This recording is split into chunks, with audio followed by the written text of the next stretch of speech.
శరణ్యని arrest చేసి సంతోష్ లాకప్లో వేసి ఉంటాడు. ఇంకా శరణ్య మీద ఎఫ్ఐఆర్ ఫైల్ చేస్తూ ఉంటే అప్పుడే దర్శన్ అక్కడికి వచ్చి, బావగారు ప్లీజ్ బావగారు, అసలు శరణ్య అలాంటిది కాదు, మీరు మన ఇంటి మనిషిని అరెస్ట్ చేయడం ఏంటి, ఒక్క నిమిషం మాట్లాడనివ్వండి అని, ఎఫ్ఐఆర్ రాయకండి బావగారు ప్లీజ్ అని దర్శన్ వేడుకుంటూ ఉంటే, ఎవరు నీకు బావగారు, మా తమ్ముడిని చంపేశారు మీ ఇంట్లో వాళ్ళు, మీకు మాకు ఎలాంటి సంబంధం లేదు, గెట్ లాస్ట్ ఫ్రమ్ హియర్ అని సంతోష్ అరుస్తూ ఉంటాడు. ఇంకా దర్శన్ శరణ్య దగ్గరికి వెళ్ళి, ప్లీజ్ శరణ్య ఏం జరిగిందో చెప్పు, నువ్వు చంపడం ఏంటి అని దర్శన్ అడుగుతూ ఉంటే, లేదు దర్శన్ గారు నేనే చంపాను అని శరణ్య చెప్తూ ఉంటుంది.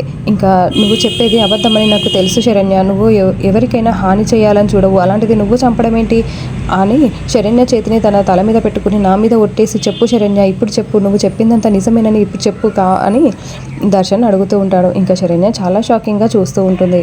మరి దర్శన్కి ఇప్పుడైనా నిజం చెప్తుందా, శరణ్యని ఎలా కాపాడతారో వచ్చే ఎపిసోడ్లో తెలుసుకుందాం. Thank you for watching. ఇప్పుడైనా ఛానల్ని సబ్స్క్రైబ్ చేయండి.